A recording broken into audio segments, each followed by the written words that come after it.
Mr. K. Radharaman, very excited to have this conversation with you. I'm personally very excited because I know nothing about the industry that you're in, but from whatever I've read, it's very fascinating, right? So let's start at the very beginning. 22 years ago, when you came back and wanted to do something, where did the idea of starting the House of Angadi came about? What was the thesis? What were you trying to build?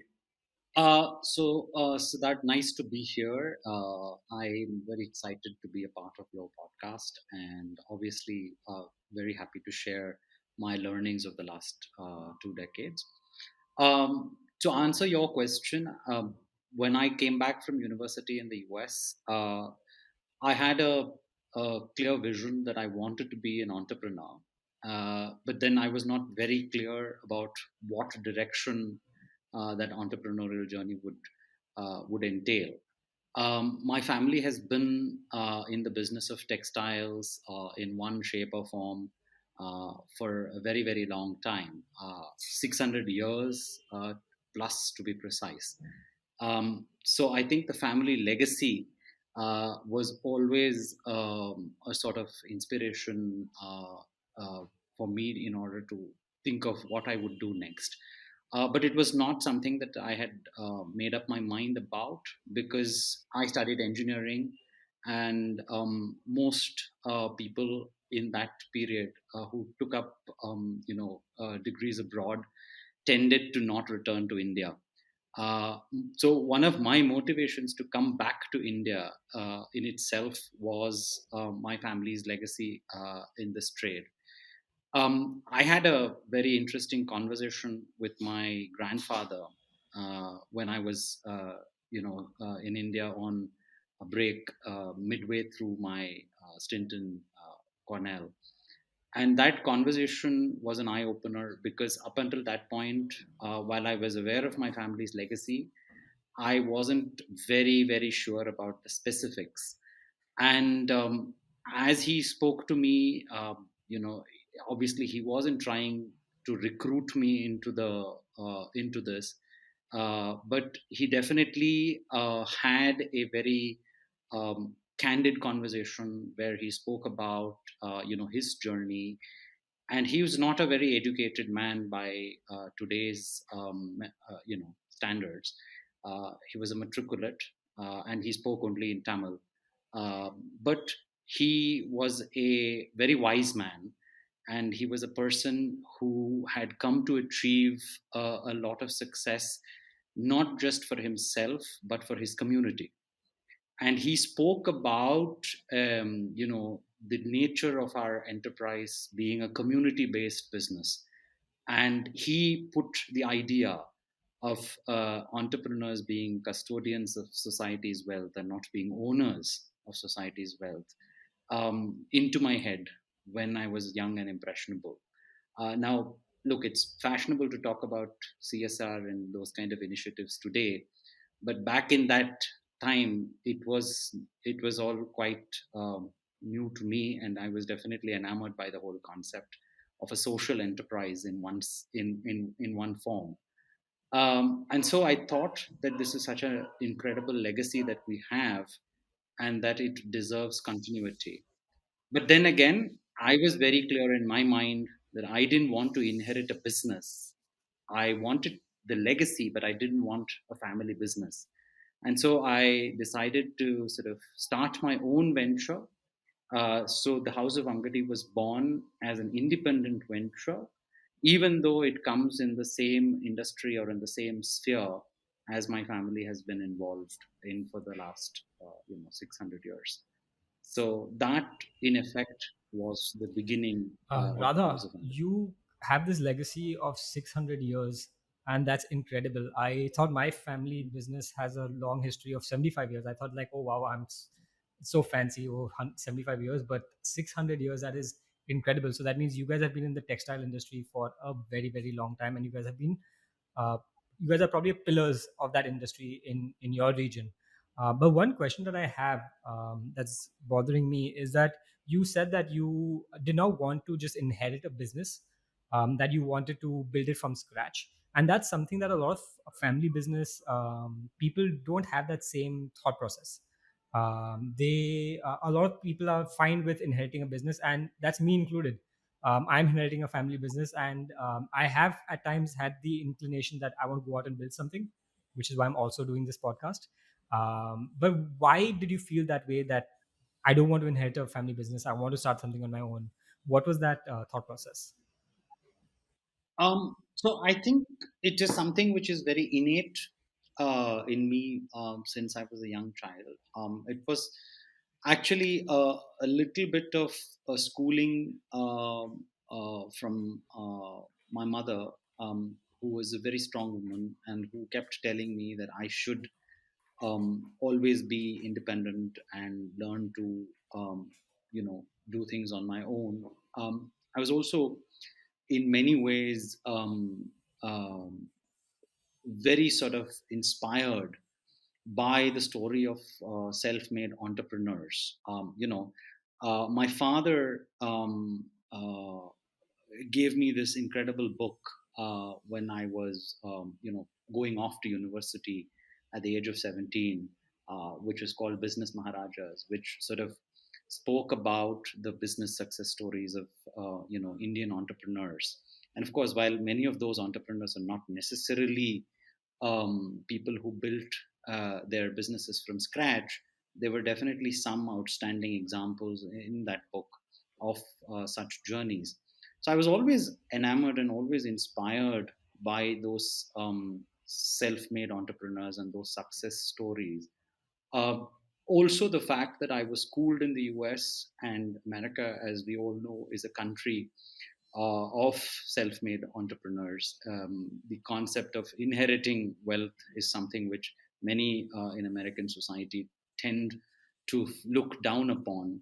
So I think it was part of my, in part, my education, in part, the wise words of my parents, who actually encouraged me to find my own path. They never coached me into joining the family business, and they never pressured me into, uh, doing something that they would want. They even encouraged me to pursue my own passions when it came to education. The only thing my mother was very adamant about was that I should not become a lawyer, because she didn't fancy That's losing hilarious. more. When you started out, this is back in late 90s, you decided to start with a retail store in Bangalore, right? The House of Angadi was a retail store when you started out. What kind of products did you choose? How did you decide that these are the products that I'm going to start off with? And yeah, Mhm. what was the thesis? So when we started what is now the House of Angadi, and which now encompasses many brands, including our retail brands and two design labels. When we first started as a business, we started off in the retail space, and that came naturally to me in one sense, because my family had, apart from manufacturing interests, also a very strong consumer facing retail entity in Chennai. And I was schooled in Chennai, although I was born in Bangalore. So I came to Bangalore and I said I wanted to do something on my own. And I felt that being in a consumer facing business was something that would excite me more initially, because also the learnings are much faster when you interact with your end consumer. And to my mind, the product mix which we were most familiar with as a family was ethnic wear. So saris and ready to wear in that space uh, was what we were most familiar with, and was where we had expertise as a family. And I obviously had some initial introductions to craftspeople and so on, through my father, and he mentored me for about 3 months. But then thereafter, I was obviously able to sort of,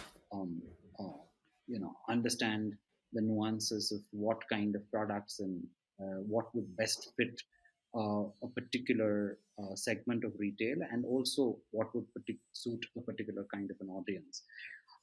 Settling down on a product mix thereafter and getting into the specifics of different types of products was, of course, an outcome of a very very sharp learning curve, because you do have to work very very hard in sort of understanding consumer preferences, um, especially if you are in a consumer facing business like we are.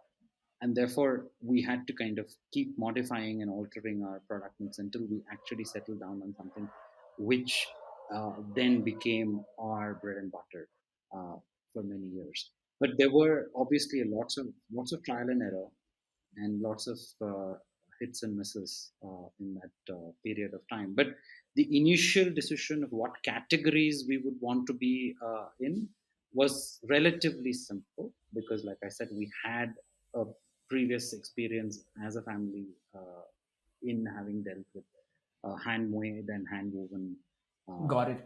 How difficult textiles. So was that it came easy.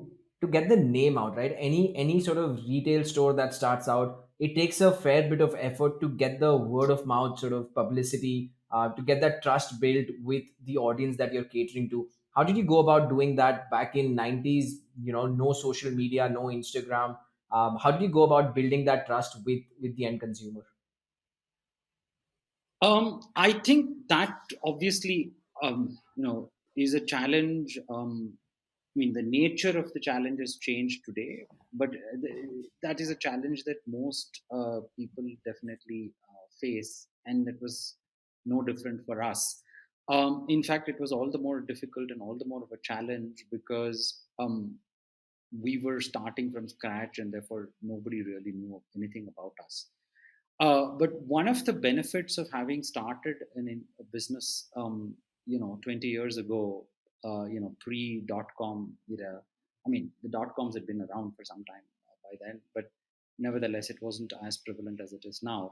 Or one of the better parts of that story was that when you're a brick and mortar physical entity, people do tend to experience or want to experience things firsthand, and word of mouth plays a very big role, because once the consumer experience is there, I think people do tend to share their experiences with everyone.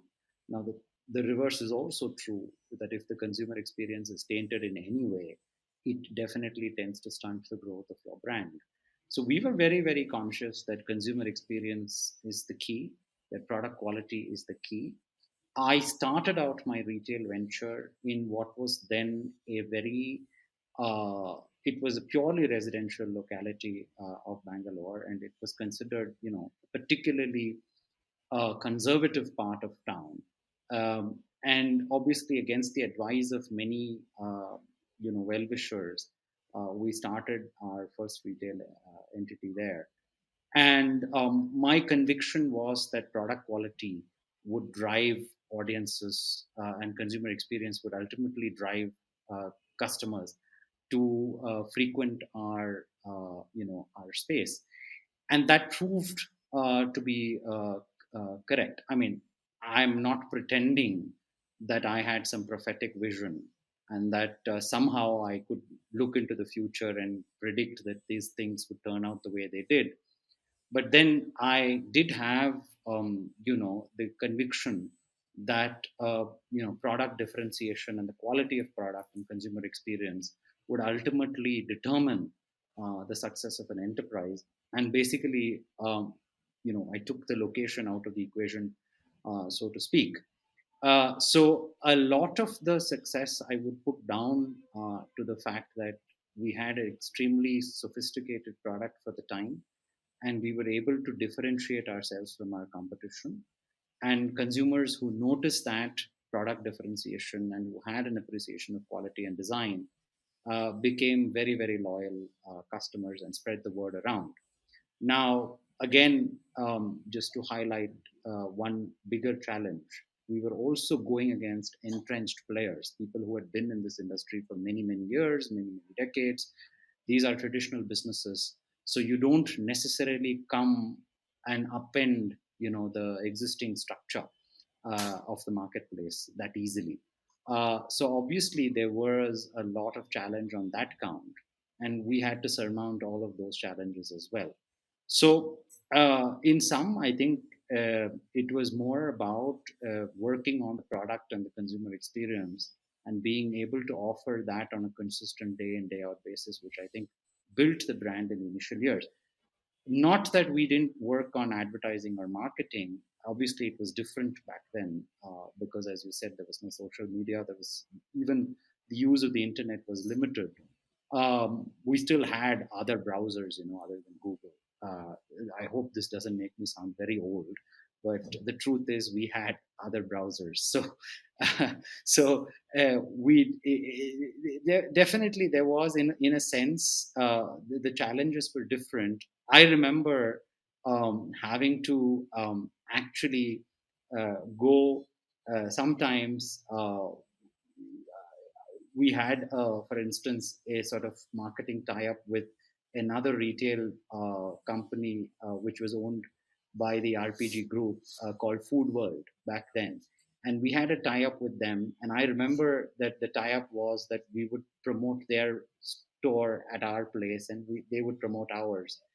And when it came down to actually delivering some leaflets or pamphlets for distribution at their outlets, they had this whole marketing team which came to meet me, and on my side it was just me, right? So I actually hand delivered the marketing material to their office because well, I was doing a lot of things on my own. So look, there was no shame when you're working for yourself in doing it on your own. And I certainly did not experience any sort of I did not have any inhibitions of doing it on my own. So I think that's been part of the part of the reason why I sort of I think enjoy my that's success a today really all the interesting more. point you made, that as an entrepreneur, you can't have any inhibitions. And sometimes you just have to be shameless. Even for this podcast, we're often very shameless of contacting people, just calling people, emailing people, just be like, hey, please, why don't you come on our show? Especially if they're older people who from a previous generation, they just don't understand podcasts. So we have to be even more shameless. But yeah, I totally get where you're coming from. And also, thank you for bringing back such old memories about Food World. That's where we used to do all of our shopping when I was younger. And it's been closed for so long, but it just brought back so many happy memories of going with my mom, picking out everything, and then her saying no. So it's really nice to think about. Um, one, so you guys started out with your retail operations, but eventually you got to B2B, right? Where you guys started a B2B manufacturing line. And I want to talk about that as well. Um, Usually people who start with retail, they don't go into B2B because it's such a different world, it's such a different way of thinking. And taking up that manufacturing headache also and selling to different kinds of consumers is very different. So why did you decide to add that B2B line to what you were already doing? And how did you set up the manufacturing for that, and how did you go out and get your first B2B customer? This is a very specific conversation that we had with somebody, that B2B thought process and a B2C thought process are completely different. You can't have those same thought processes in your brain simultaneously. So how did you handle that? And how did find success in the B2B side as well, or your initial successes at least? So I think uh, one of the good things about my starting point was that while we started off as a retail business, right from the day I started my business, I was also very focused on design and product development. Typically, most retailers don't bother with this aspect, especially in our industry. Many of them, tend to be a part of a supply chain, which involves, a manufacturer or an artisan in our case, at the bottom end, and then moving through a wholesale network, and then finally reaching the retailer. Whereas in our case, we as a family had always had the advantage of being in all, the different uh, parts of the value chain. But not that I inherited any of those businesses, but I definitely had the know-how and I had access to information, which enabled me to replicate that in some measure in my business as well. So from the day we started our business, we had a very robust design practice, which I sort of incorporated, and I knew that that was going to be the key differentiator between me and other players in my industry, because nobody had that practice. And then that capability and that understanding of the product and the various nuances of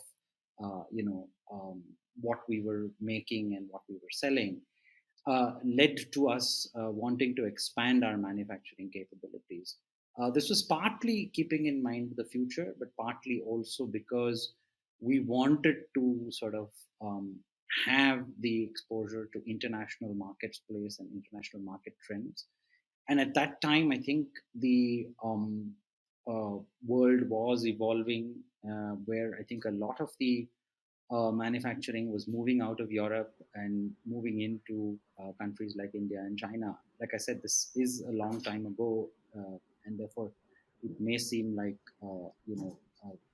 very much anachronistic as a Tentatively, story. what But year is at that this? point in time, that was the trend, and a lot of businesses were shifting away from Europe. This was in the mid. I mean, this was 2005, 6 when we actually started this project, and by the time I launched it, it was 2008. And that brings me to the next part of your question, which is how did I acquire my first customer? So we launched a state-of-the-art, manufacturing plant in Bangalore, which was aimed at, manufacturing high-end textiles for the international market. Basically, our customers were, the fashion houses of Europe and USA.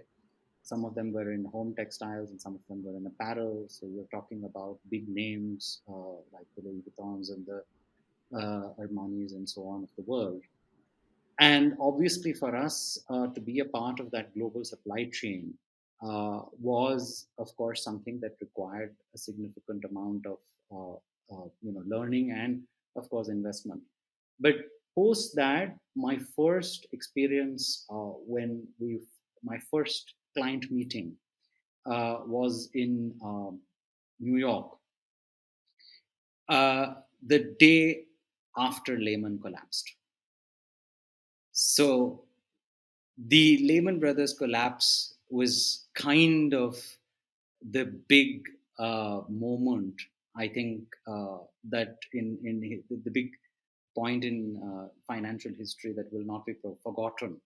And my first client meeting just happened to be the day after. I mean, not by design, but that's just the way things panned out, right?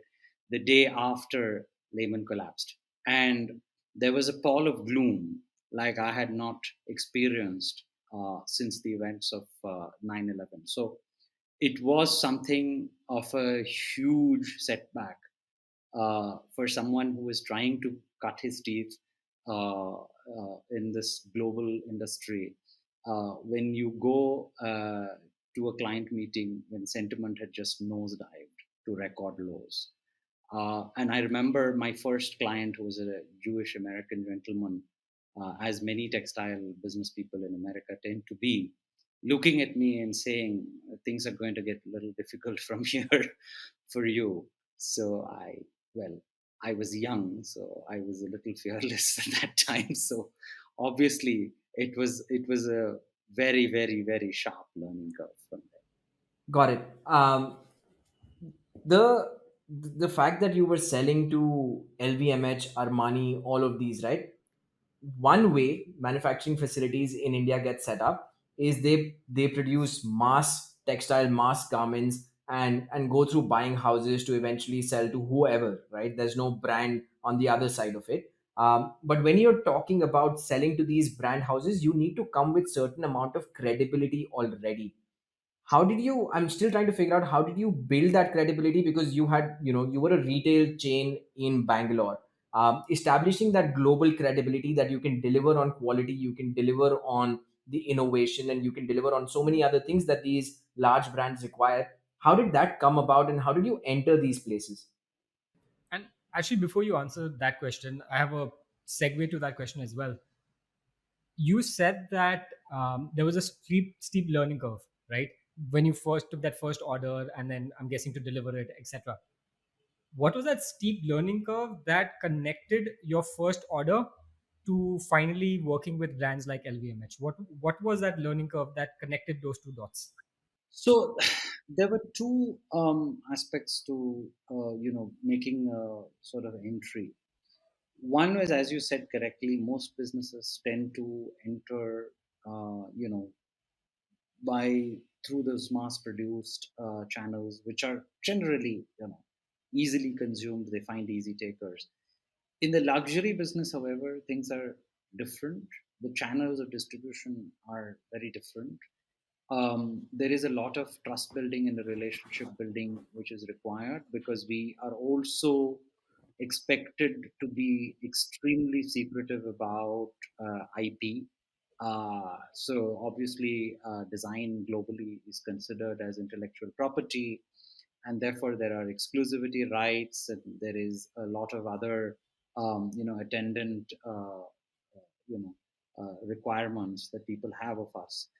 And so our business, when we first started, the design practice, as I said, we had already built up over a period of time that expertise in the retail field, and therefore some of it got transferred here as well. I think when people understand that your product is of a certain kind, and they examine the quality of your product and look at your understanding of design and your manufacturing capabilities and your family's history in the sphere, that trust tends to be earned through the demonstration of all of these things. Now, I have some very interesting side stories to share with you on how that trust also got translated into tangible business, right? The first year, the first 6 months, we were running our factory pretty much like a sampling unit. There was hardly any business per se, because it takes a long time to actually establish it. First collection never really translates into business.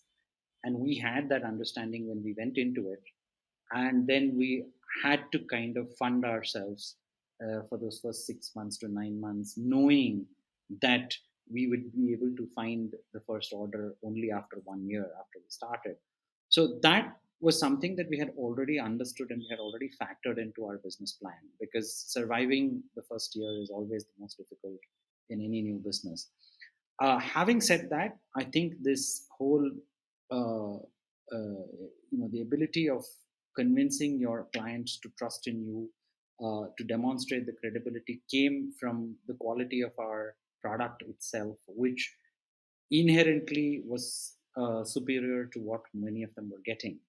And at the end of the day, I also think that it helped a great deal that we had this sort of history as a family and as an enterprise. And one thing that I know often tends to be underestimated in certain cases, but in certain traditional businesses like the business of textiles, family, you have family entrepreneurs on both sides, right? So they also respect and understand history and legacy and pedigree. And as an interesting story, I will share with you that my first agent in America, my first sales agent in America, used to always have this very interesting way of introducing me to his clients, to prospective clients, which was that he would always say that, this gentleman's family has been in the business of textiles uh, only for 600 years. That's just a little longer than our country has been in existence. So that automatically got everyone's attention. So I think it helped that I had that legacy, but then we really worked on the product until it was a perfect product. We didn't rush the product to market. before it was ready, and we really worked very, very hard on perfecting it and on making sure that in all aspects it was a superior product before it went to market. So that was the tough part. We had already done the tough part before we went to market, and I think after that it was just a Got question it. of attrition What I and want to being do able to right now withstand that first 1 year. is understand the business of textiles. Right? You mentioned the various sort of aspects, but I want to go deeper on the value chain itself, and then come back to what kind of products were you producing for your retail store and for the B2B unit. So if you can take us through the entire value chain of what makes the business of textiles, and eventually sort of how did you come into the various aspects, the manufacturing aspect, the retail aspect, all of that, and what kind of products. Yeah. So I'm going to separate the two business Yeah. entities because technically the B2B, uh, is, while it's a part of my entrepreneurial journey, is really not a part of the the retail operations. We have separated these two operations and they function as different entities. All the consumer facing businesses that today constitute the House of Angadi are retail businesses, and of course, two design labels. One Advaya, which I founded in 2010, which is an Indian luxury design label, which focuses on traditional Indian handmade products, ethnic fashion for the Indian consumer and for the Indian market, and Alamelu, which is a ready-to-wear luxury designer label, which I launched last year, which is oriented for a international audience and which now has started retailing in other countries. So essentially, all of these labels put together constitutes what is today the House of Angadi. The B2B export facing businesses are not necessarily technically under part of the house. So I will answer your question in terms of the supply chain and the value chain for the House of Angadi and for the retail and consumer facing businesses. So typically, you have a retailer or a designer label, which obviously are the consumer facing entities in this value chain. People tend to shop from retail stores either owned by the label itself or through multi brand outlets through which the label may be distributed. If you are a retail business yourself, then you tend to be the aggregator of multiple labels, or you tend to have your own private label. So, Angadi, by definition, is our private label retail business. So, almost 90% of the products that we sell in the Angadi retail business are private label. And that has been the way it has been from day one. Um, there is a small part of our business which tends to also function as multi designer, which means that we have other labels, other designer labels, which retail out of our stores. But generally, 90% of our product tends to be private label. Um, as far as our design label business is concerned, the value chain is obviously very different. I won't go into that straight away. So, for the retail side, the sourcing and the manufacturing part of the business, tends to be from two main sources. Because most of our products are handmade and hand woven, uh, there tends to be an artisan network which spans the length and breadth of this country, which tends to consist of mostly individual craftsmen and is a largely unorganized sector. And most of these craftspeople, have been practicing these crafts from the environment. I mean, mostly from a rural craft base across India, and they tend to either sell their produce to a local wholesaler or an aggregator, or in certain cases directly to a retailer, like they do in our instance. Now, sometimes they also organize themselves into cooperatives, which was something which came into being, post independence, and the cooperative movement really took root in India at that point in time. So, typically, the value chain tends to be artisan, wholesaler slash cooperative, retailer. That's the typical value chain. In our case, we generally do not operate or do not source through middlemen. And generally, our sourcing happens directly with the artisan. Our conversations are directly with the artisan. And in 75% of those instances, the artisan works exclusively with us. It's not as though they make the product and they have the option or they tend to sell to anybody else, because they, in most of the cases, when they operate with us, we tend to own the raw material and indeed the intellectual property, the design, and so on, that is actually used to convert that raw material into a finished product. This is not the typical case in our industry, and that has been one of the um, important aspects of our business and our way of doing business, which is that we tend to underwrite most of the craftsman's produce. Not most, but most of the people that we work with, we tend to underwrite their entire production. So that has been the way our business has engineered its own supply chain.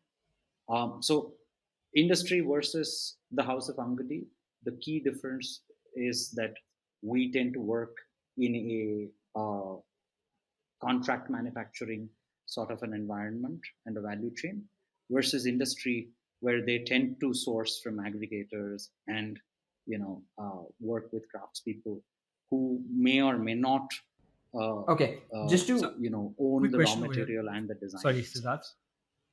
themselves. So my sister works in a very similar field as you. She also buys a lot of handmade home textiles. So different but related field. And what you said about buying from individual artisans instead of buying from aggregators, where you are doing where you're basically using them as contract manufacturing. If I'm correct me if I'm wrong, but you need to reach a certain economy of scale before you're able to do that, right? Because we also buy from aggregators because it's easier to do it when you're I guess a smaller entity. But in order to do that contract manufacturing setup, you need to have a certain economies of scale. So I agree with you. That is true, because when you are responsible to underwrite a certain volume of production month on month, uh, it is definitely more advantageous to have certain established economies of scale.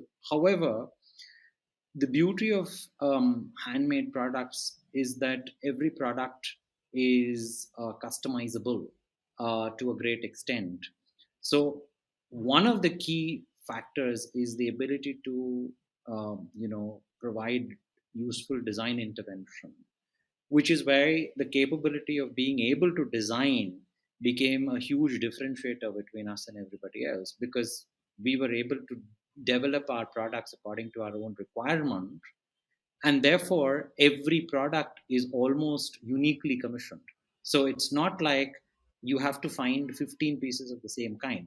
So for example, the ikat bandi that I'm wearing today, which you noticed before the podcast started also, is 15 meters minimum. So this is a luxury that Indian handcraft offers, which no other uh, global manufacturing supply chain offers, which is that you can do things with very small minimums. But the ability to innovate and ability to create unique designs, that has to be there. I mean, that is the prerequisite to being able to work and underwrite production. So there are obviously, even within that, you need to have certain minimums. And the fact that we had our own retail business also Yeah. meant that we could pretty much decide what we wanted to push. So to some extent, one helped the other. Look, I'm not saying that it is easy, but if you can envision a business where your supply chain is very different from the rest of the industry, then you're in a unique position and you're in a place of strength. And there are obviously a lot of challenges that one goes through in creating that alternate supply chain, so to So speak, just before but Siddharth, then you it's ask a worth question. it. Just I just want to agree with what you are saying, Radha. It's something that I have noticed in my sister's business as well. Is that what when I have seen the production of these large scale products for like large businesses in the US, with these handmade products, you can do much more smaller, small scale production. You can do 25 pieces, 50 pieces, 100 pieces. It doesn't have to be in tens of thousands. And also, another thing, what you said about design, right? This is something I noticed in her business as well. When she got better at design, when she started hiring better designers who were able to give her a better, higher quality design that was more unique from the mass produced things made by other people, her revenues shot up because she was offering unique small batch production that people were not able to get from anybody else, because that is something that was unique and that was a differentiator. The design was a moat. And yeah, that's something that you guys also did. Yeah. And I think one of the things that, also happened in our business, just to sort of take off on what you said, is that we evolved from being what could be called as a pure play retail business into being a design centric company. And today we are largely a design house, and retail just happens to be an extension of what we do. So I think that evolution sort of has been something that has been um, uh, has been 20 years in the making in one sense, but at the same time has helped us to do a lot of different things, because we are one of the few companies who are based out of India who do such diverse products. At the one hand, we do very, very high end, fashion forward, ready to wear, which, retails internationally. And at the other hand, we do very, very homegrown, handmade, ethnic fashion. So, one thing which is common today is that all of what I do is considered as slow fashion, and none of it is fast fashion. So all of what I do is considered as slow fashion, which also happens to be, currently, very much the flavor internationally. So Interesting. we've been in the Just business of to slow fashion understand, for a just very go long go time. back on the value chain a little bit. These are artisans across the country using different kinds of fabrics, right? Because I was reading there's Kanjivaram silk, there's Banarsi silk, there's Kota silk, and I think in general India has a lot of textiles.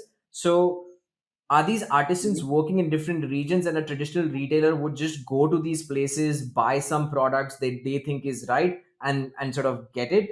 They don't have any design input, and which is where you differentiate, where you say, I'm going to be working with these different people, but I'm going to be telling them what the design is.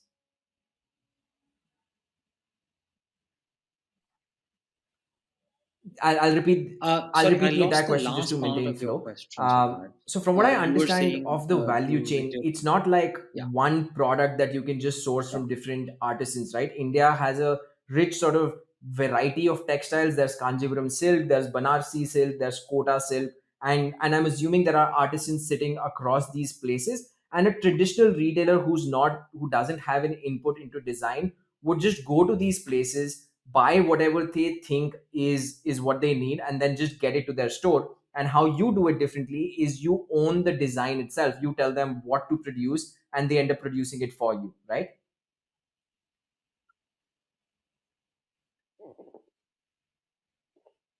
true. So typically, most traditional retailers don't even buy from the artisan. They buy from a wholesaler who tends to be the intermediary between the artisan and himself. Some of them have been also sourcing from cooperatives, where, as I said, we were different and we continue to remain different, is that our supply chain is in itself uh, disruptive in one sense, where we tend to work directly with the craftsman, and the sourcing tends to be, from the end craftsman. Now, we also have a captive manufacturing unit of our own for certain key products, where we own everything. We own the craftsman is just supplying labor. But that apart, in most cases, we tend to work on a contract manufacturing basis, where we underwrite the entire production of a particular craftsman or a group of craftspeople. So your understanding of the supply chain is accurate. And of course, like I explained, we are different and we are unique in the sense that we tend to work, uh, you know, from the craftsman directly up. Okay, I lost you there, but I get the point. How does that differentiate in terms of the pricing then, right?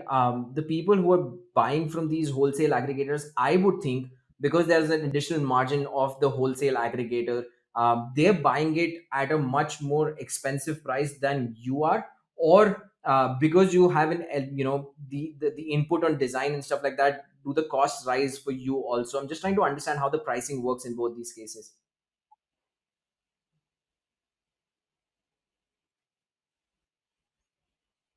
So you're right. The cost differentials tend to be on the one side advantageous. On the other side, you know, you do have certain higher costs because of the cost of design and so on.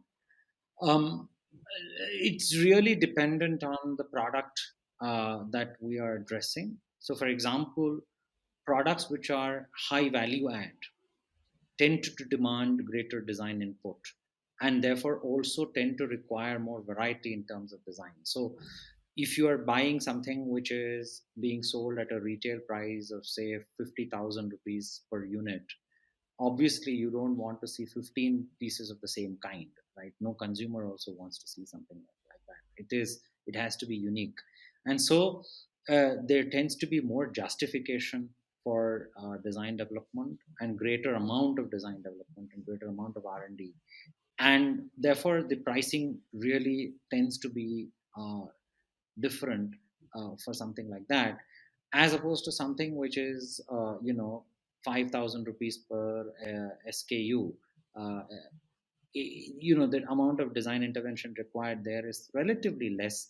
You can have multiples of the same, so the costs tend to get distributed over a larger number of units in such an instance. So it really, product to product, case to case, it is different. Net net, I think the cost savings in this model are not, as you said, not always going to be the deciding factor. What is the deciding factor is, I think, the ability to differentiate your product from the rest of the industry. So we generally don't do this just to sort of save the costs of the middleman. We Yeah, tend to I do guess this what that to does is ensure that that there gives is you unique pricing product power, in right? the Because the industry. products are unique, because the products are in limited quantity, you have higher room to price the products according to the efforts that have gone in, rather than just doing a cost plus pricing, saying that, hey, this is what I paid the artisan and this is what the raw material is, and I'm just going to charge 20% more. You can move away from this pricing because of the design element, the creative element that's gone in.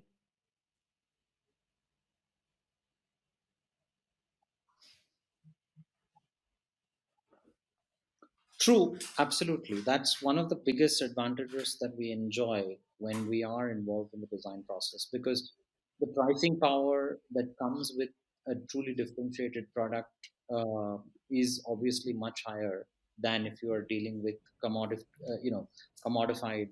products which are commonplace.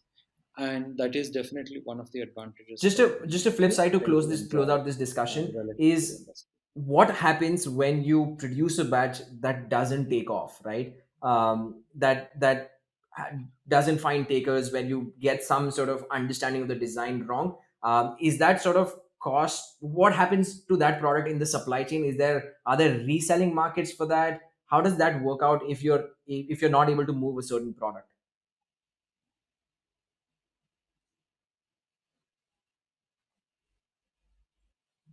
So, the way I've always operated has been that we produce a small batch initially to test the receptivity. Because, like I said, when you do handmade products, the advantage is that you can always do smaller numbers. So, invariably, we get a lot of, feedback, and the sort of feedback mechanism is sort of built in to the whole process. So invariably we don't really get it wrong most of the time.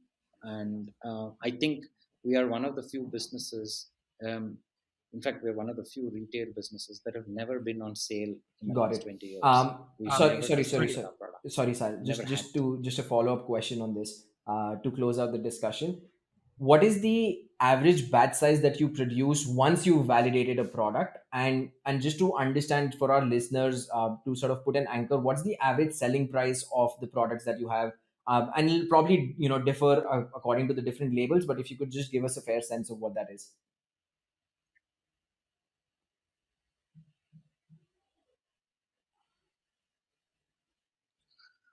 It does differ label to label. My ready to wear luxury label, the entry price point is in Indian rupees 25,000 MRP, uh, and of course going upward.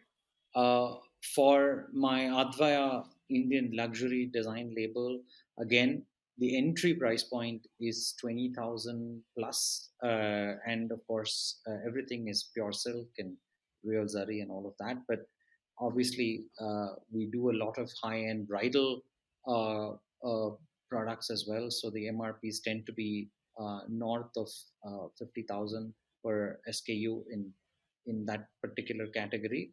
For our retail label, our price points tend to be anywhere between uh, 2,500 rupees per SKU and going upward. So the median price point in our retail label tends to be somewhere in the region of 10,000 rupees to 12,000 rupees per SKU. We do a lot of different types of material: cotton, silk, linen, mostly natural, mostly handmade, and you know uh, the price points obviously are different for different labels, but on an average, these are the Uh, median price points for the different I brands. rather you've broken my heart a bit. I wanted to get my wife a gift. I was like, the people who made Deepika Padukone's wedding dress, I'm going to get you a nice dress from there. But now you're telling me the price points, and I don't know what I'm going to do. I might have to spend money now. Well, it depends on how I much you kind of want love to your take wife, this sir. conversation back a little bit to the marketing of the House of Angadi. If Abhi, is it okay, Siddharth? Okay. So Radha, one of the things that you told me when we Radha, can you hear me now? I'm sorry, I'm losing you there. Okay. So Radha, one of the things we had discussed Yeah, before I we can had hear. this interview Please. a few days ago is that you guys are now launching in a big way online, correct? I wanted to just understand how you guys are planning for your online True. distribution, because the kind of distribution you guys have done so far over the last 20-ish years has been the offline traditional retail distribution, but now you're going to go online, and that was a luxury brand. Usually when people think about online retailing of clothes, it's going to be your Mintras, I guess, your Sheins and all that stuff. Luxury textiles online is uncommon. Uh, what is the strategy you guys have in mind for this next phase of the House of Angadi? How are you thinking about it?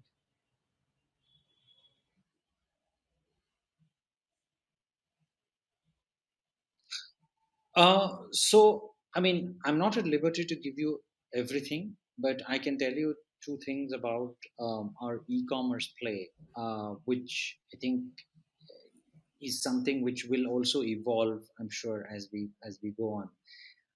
One of the findings that we had about our brand was that during the pandemic and even before that, we learned that we had almost 50,000 users on an average every day searching for our brands online.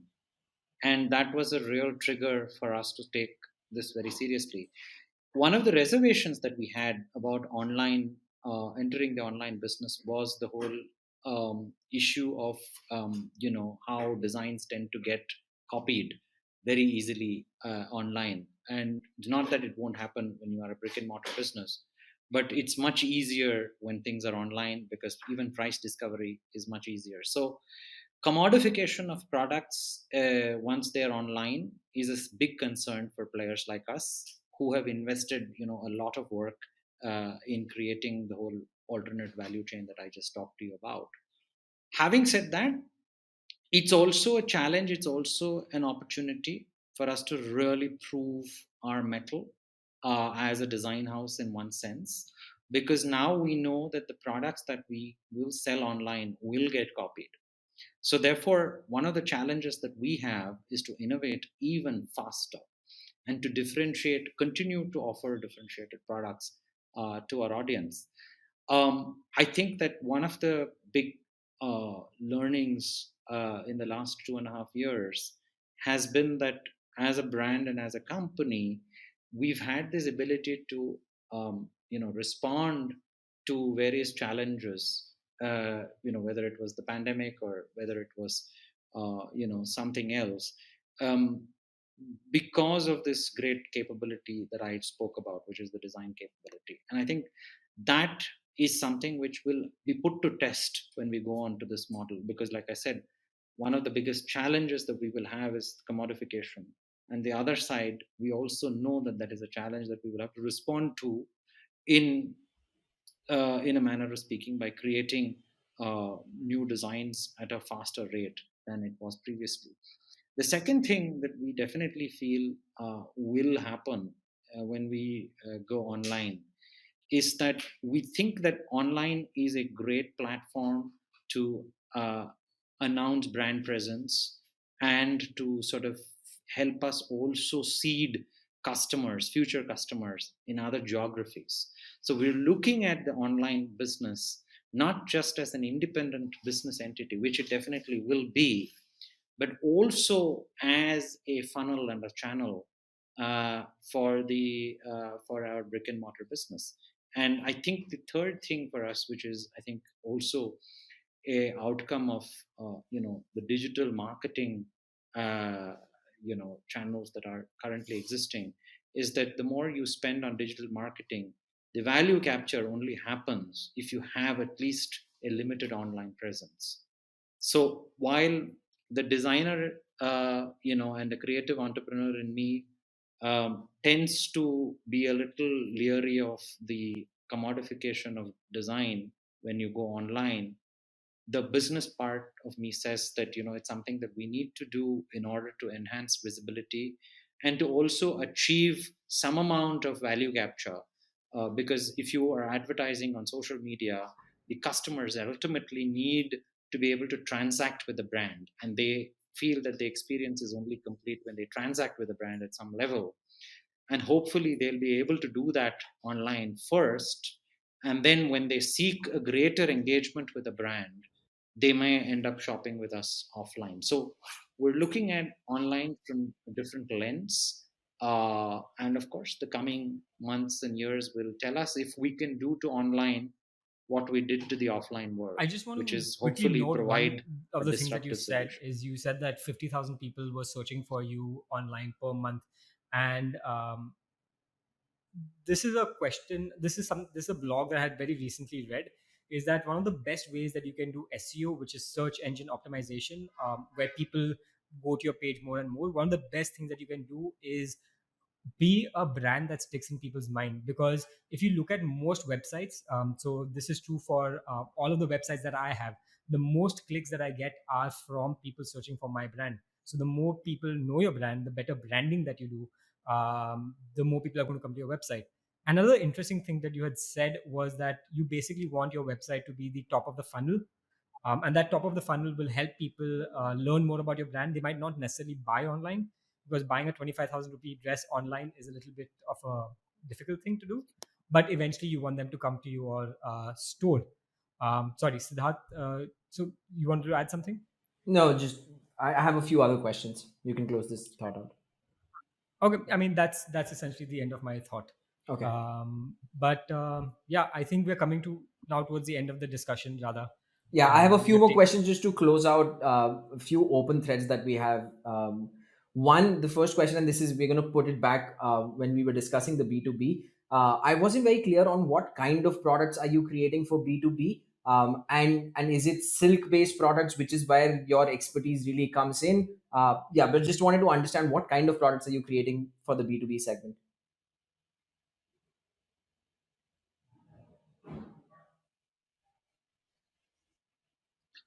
So B2B is essentially fabric, which gets made out of all kinds of, mostly natural, but also some man-made fibers.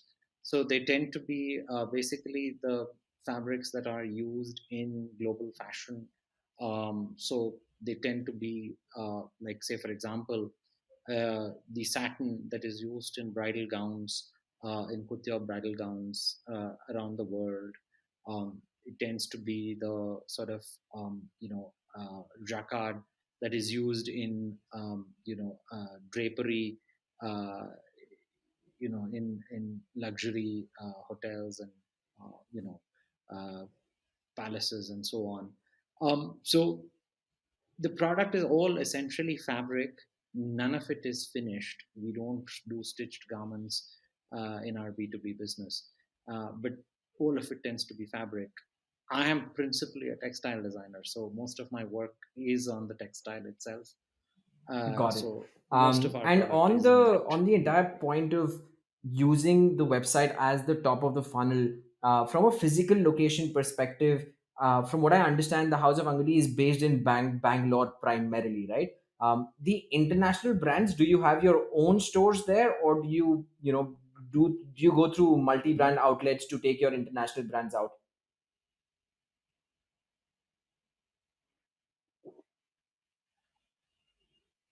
So our international label is, basically through multi-brand.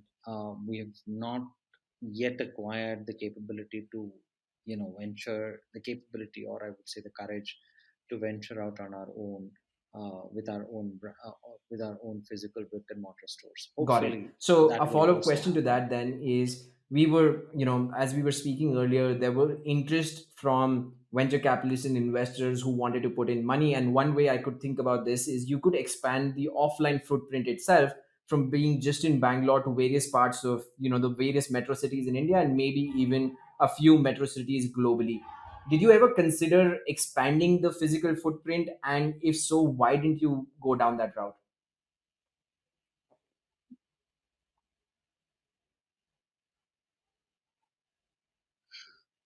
So that's a very good question. I have, obviously, it's a it's a long conversation, but I'm going to keep this part of the answer very brief. Um, there were two important aspects of our business, of our retail business, which, many people tend not to understand. One is, we are specialty retailers, in the sense that our product is not commonplace. This is a space where people tend to travel if they like your product. So while we are maybe local in terms of our presence, we are national in terms of our reach. Uh, People who appreciate and understand textiles travel to our store from Delhi, Bangalore, I mean Delhi, Bombay, Kolkata, Chennai, Hyderabad, you name it, um, and they want to source their best wedding trousseau, or their, even in certain instances, for everyday wear, they tend to want to buy the best, and they travel to our stores to buy. So are, like I said, we may be local in our presence, but we are national in our reach. Having said that, the ability to geographically expand is not really limited by uh, our um, our financial capability. It was more limited by this desire to first invest in the capability before we expanded, geographically. One of the unique things about the way I have worked in the last 20 years has been that it takes time to build a artisan base, because you can only develop your physical presence corresponding to your production capability. And the production capability, the enhancement of production capability in something as artisanal as a hand woven product tends to take a long time. So it tends to take 5 years or more sometimes to go into a craft cluster and to build up a meaningful production capacity. So just to give you some numbers, um, we are today possibly, not possibly, but we definitely are the largest player of real zari Kanjivaram saris in the country. Uh, it and this has come in the face of competition from entrenched players who have been in this business for many years. I'm talking about as a business, not as a family. So for us to be able to acquire that kind of strength has required consistent investment of time, money, energy, effort at the back end. Today we have reached a certain critical mass in terms of our production, and yet we still find it difficult to service our existing demand in our retail stores. So going forward, the way we would like to take this physical the challenge of expanding geographically without diluting our product or design is going to be one of the biggest challenges that we will have to surmount to expand geographically. But the geographic expansion is definitely happening. uh, Having said that, I just want to come in with one final sort of large observation that I've had of many businesses in India. The expansion in terms of scale has been something that many Indian entrepreneurs have managed to do very well and very successfully in the last 20 years. And doing it with the kind of quality and innovation that truly makes out a great company is something that I have found is quite rare. I definitely feel that our company and the House of Angadi wants to be able to do wants to be able to achieve this critical mass in terms of size without compromising quality or innovation. So that has been the big the big capability building that we've been doing for the in the last 20 years. It's like preparing for the Olympics. It only comes around once in 4 years, but you put in Yeah. uh, a lifetime of preparation. So That makes we're pretty sense because much I in guess that as soon as position you and that move stage. and build more stores, you have to produce more of the same products, or at least have an artisan network big enough where you can do variety of different products for different stores, which comes with its own set of complexity. More than financial resources, as you said, it's more just the time, effort, getting the design right, getting the taste right for a particular location, and all of that. One last question to close it out. It's hard to search for the House of Angadi without search for House of Angadi online without getting hit on your face that you were the one who designed the wedding dress and the reception dress for Deepika Padukone. I want to understand how that came about and what was the impact of that news sort of coming out. I know it wasn't deliberate on your part; it wasn't something that you were using to do PR. It came out very organically, but I want to understand how it came about first and what was the impact on the business because of that.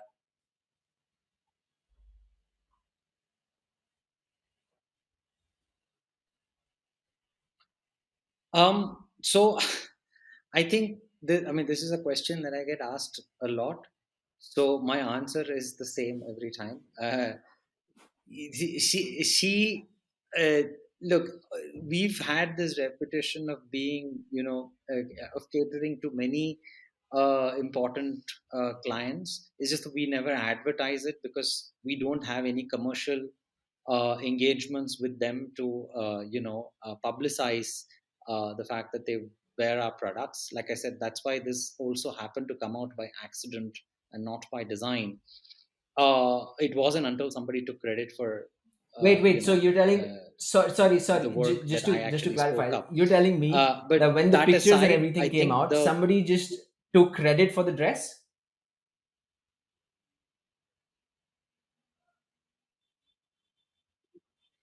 Oh wow, that's that. I'm That not telling you that's exactly what happened. So I don't, I don't, I don't want to go there because it's a bit. it's a bit No, yeah, controversial, I'm and not looking I for the really name. don't That's want to I'm not looking for the wade name, but into that. that's But ridiculous that's and exactly hilarious how at the it same went point. down. And we,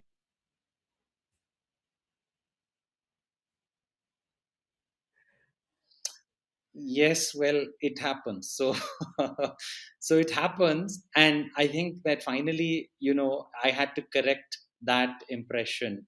Look, the, the fact is that many, like I said, we do have a large client base who have been very, very loyal to us over a period of time. And she, just like many others, walked into the store and bought something with her family in attendance, picked out something which she thought was appropriate for her wedding day. And obviously, we're very thankful and very grateful to all our clients, as we are to this, the more well-known clients, for choosing us to dress them on their special day.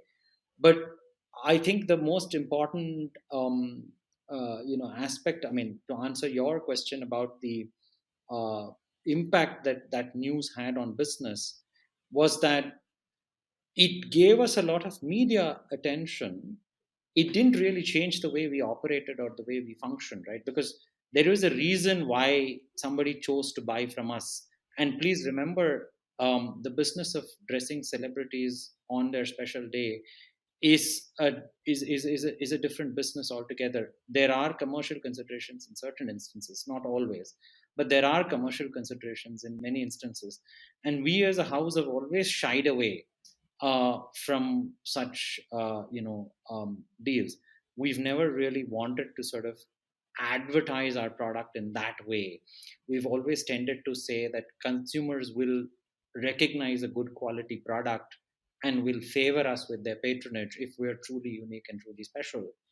And so far, that has been the case, and that has been a learning that I've lived with, and I've acquired from the first day I started business till today. From the day we started business in a sleepy, conservative neighborhood of Bangalore, to the day we sold products to the best of the fashion houses across the world. That has been a learning that has stuck with me. That if you have something which is special and unique and truly great quality, people will Yeah, eventually makes sense. Sahil, recognize any and other reward questions, or should I close it out? My last question to you, Radha, is how has your relationship with money changed over time?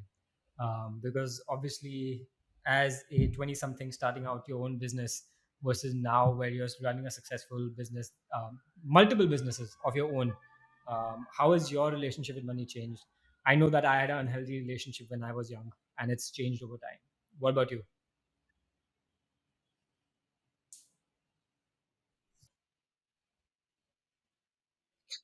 um, again, I think my understanding of money was something which I acquired from my grandfather, who told me that we are custodians of society's wealth, and we are not owners of society's wealth. So I think to a great extent, I sort of imbibed that principle as a young person, and I've tended to be very idealistic in my outlook towards my business. I'm not a socialist, but I have a certain understanding of what the a larger purpose of doing business is, and especially doing business in India is. I think we were both talking about the odds that one encounters as an entrepreneur in India. Try being an entrepreneur who works in a traditional business and who's trying to do something disruptive, and then the odds just multiply, because you are not only working against a lot of inherent disadvantages that we all face, but you're also facing a lot of mindset issues that need to be corrected. So I think my relationship with money has always been that money is the means to achieving certain ends, and is an instrument. It's a very powerful instrument. It helps you do many things, but it is not an end objective in itself. And I have always believed that it's I look at money almost like a scorecard. Um, Look, we need to measure success in some form as business people and as entrepreneurs, and for me that is one measure of success. It's certainly not the only measure, but it's one measure. And I definitely don't track my bank balance. Not that it's not trackable or anything. It's but having said that, I definitely don't track my bank balance on a daily basis. I just feel that as long as we have the capability to sort of chase these objectives that we want, we have enough capital and more. And I also have a very firm belief that in the Gandhian principle, where it is said that if you find purpose, the means will follow. So I have definitely experienced that in my own lifetime. So I definitely feel that that is something that has Perfect. stood me in Thank good you stead. so much. Thank you so much, Mr. Radharaman. This was a fascinating conversation for me to just understand the business of textiles and how you've gone about growing the house of Angadi. Thank you so much for candidly sharing the entire journey with us. Thank you. It's been a pleasure. And I hope that your listeners enjoy listening to this conversation.